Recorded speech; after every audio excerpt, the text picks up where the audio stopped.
Hey folks, welcome back to the channel. I don't know about your neck of the woods, but spring has sprung here in northwest Louisiana. This is the time of the year that I want to be out there beating the banks looking for those crappies. Usually I'm throwing a 1/8 ounce crappie spinnerbait, but thanks to Epic Bait Molds and SDG Custom Lures, we're going to be building us a bladed crappie jig today. I cannot wait. So let's get to it. Okay folks, we're going to start off with our material list. First thing is our 1/8 ounce SDG Go-To Bladed Slayer jig head. We're going to do something a little different with it today. If you'll notice, I don't have the keeper poured into it, but we're going to put it in later.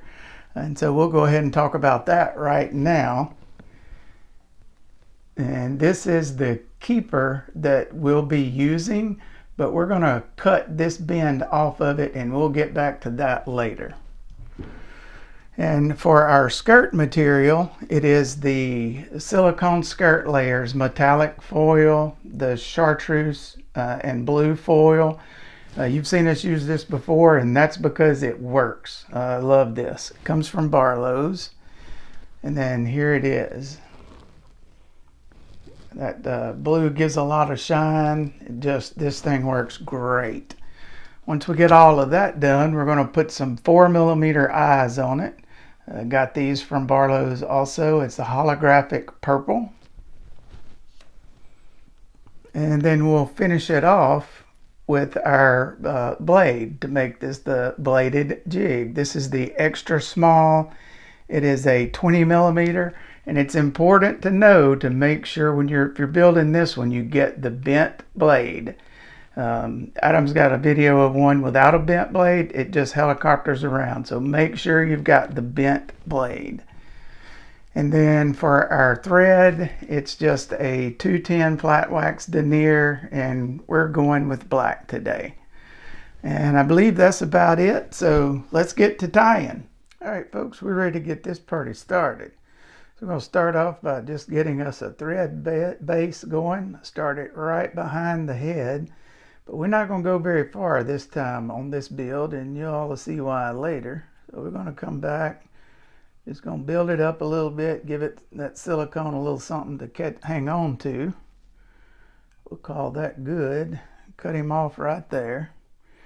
And then I've already cut this, but we're using 12 strands, not using a whole tab or a half tab. It's a little over half. It's 12 strands. So I'm just going to put it up here about midways. I don't have to worry about it being perfectly spaced because it's going to be plenty long enough to cut off, and we'll get it where we want it towards the end. So now I'm just going to make me 3 little loose loops and then spread this out around. Make sure we got good coverage all the way around. There we go. Now we're getting somewhere. So I got it covered all the way around. And you've seen me do this before. I pull this thread right up next to the back of the head. It may not be necessary in all the builds, but I do it anyway. But it's especially important in this one because we're trying to save as much space as we can. So I got it up there real tight. I'm going to squeeze it, pull down on the thread, get everything in place. We'll make me maybe about 3 really tight wraps. And then I'm going to get my little clippies out. Try to hold this down, keep it out of the way as much as I can. And then we'll get to tying. It won't take long because we don't have very far to go. All right, so I'm just going to get some really tight wraps. I want to make sure that we go all the way back up to the jig head. I got some loose down here. There we go. And just get us some good tight wraps because we're not going to go very far. So now I got some good tight wraps. Make sure, yep, there's one trapped right there. I want to get that out of there. It probably don't matter, but it does to me. So I'm going to try to get that out. There we go.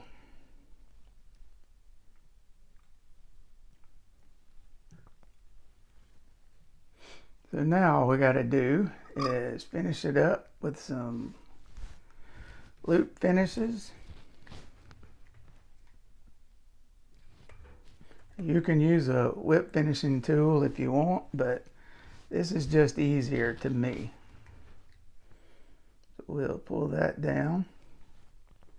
And we're going to cut him off right here. Now we're not through with the thread yet, but we're through with it for the minute. The next thing I want to do, we're going to do our water-based head cement. Make sure we seal all this up real good.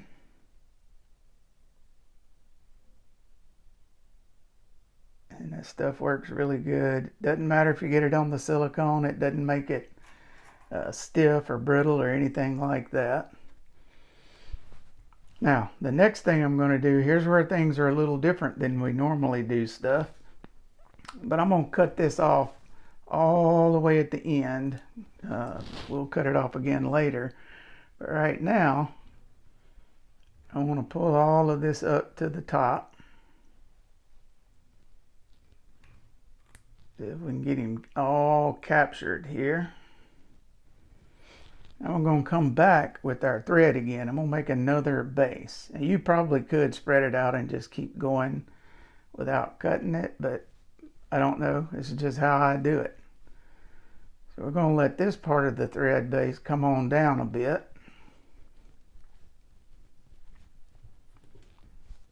Cut that tail off. Now I'm going to keep going on down. I'm going to go pretty good ways, about right in there. And then we'll bring it back to the head.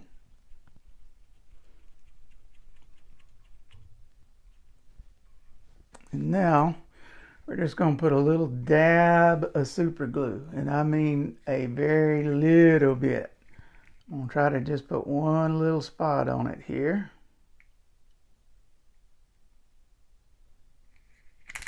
I forgot, this is a new bottle. Sorry about that. All right, there we go. Got just a little dab of that on there. Now, I'm hoping you can see this on here, but this is our wire keeper, and I'm just going to cut this little bend right here off. So I go just get it just past that little bend. We'll cut him off, and we're going to set him right here on top of our little dab of super glue. And that's just to help hold it up here while I'm trying to get it tied in and get it where I want it. Otherwise our thread's going to hold it, but that's just a little added extra. So now we're going to get some good tight wraps, and we're going to go all the way to the back of this keeper. Looks like that. Well, I'm losing my clamp here. Here we go. Now we're going to go all the way back. Gets a little tricky right here, but we're going to work around it. And I'm going to make about 2 or 3 loops on the other side of it, and then we'll just bring it all the way back. Up here where we started, and we'll get it loop finished, and this part's done.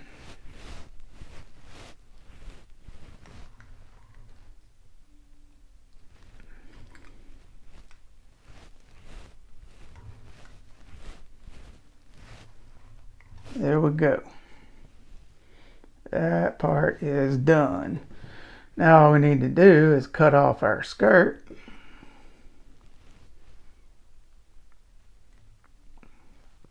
Get all of this pulled up here, lined up together. I'll try to do it all in one time. There we go. So now, I don't want to pull it tight and then cut it off, because it's going to snap back and it's going to be too short. So I'm going to let it be a little bit loose. Come about the hook, half the hook length back here, and cut that off right there. Now all we got to do is put some eyes on this thing. Alright, so I spared y'all the time it took me to get all this wrangled up and clamped in place, but now we're ready for the eyes. This is, like I said, it's a 4mm eye. I believe it's called holographic purple from Barlow's. I just put it on the end of my bodkin. Get it right there in the middle. Yep, that looks good. We'll mash it in place. You notice I didn't put any super glue on here, but that's because we're going to seal it in with some UV resin. Got it on the bodkin. Make sure it's right in the middle. That looks pretty good. Mash him in there. And now we'll put the UV resin on it. Just going to put a little drop right on top. And I got my homemade spreading tool here. We're just going to spread it around. Make sure it completely covers the eye and on the jig head so it doesn't try to get away. We'll just put it on the UV light. Doesn't take very long for this part, just a few seconds, and that'll keep it from running or dripping or anything like that when I turn it over to this side. So let's do that one more time. And we'll be done. Oh, I got a lot on it that time, but that's okay. I got my homemade tool. I can just spread it around, move it around evenly on the head, and there we go. I'll hit that with some more UV rays for a few seconds. May let this one go a little bit longer because it's a little deeper, but there we go. So now all we got to do is put this thing in the UV box, and then we'll come back, put a blade on it, and finish her up. So we got him out of the UV box, and all we have left to do now is put our blade on. And again, this is the extra small. It's a 20mm. It is bent. Need to make sure that it's bent. And then we've got a #1 duo snap already on it. So we're going to lay this on here, and then I've also learned I need to turn it up like it's running through the water to make sure I don't have it on there backwards, because I've done that. So now we got him on there like we need him to be. I'm gonna take my pliers and we're gonna just give it a little squeeze here. Get him all the way closed up. And yep, I got him on correctly this time. That's good. So there we have that part of it. Here is our bladed crappie jig. Man, this thing looks so good. I can't wait to get it wet and see what happens.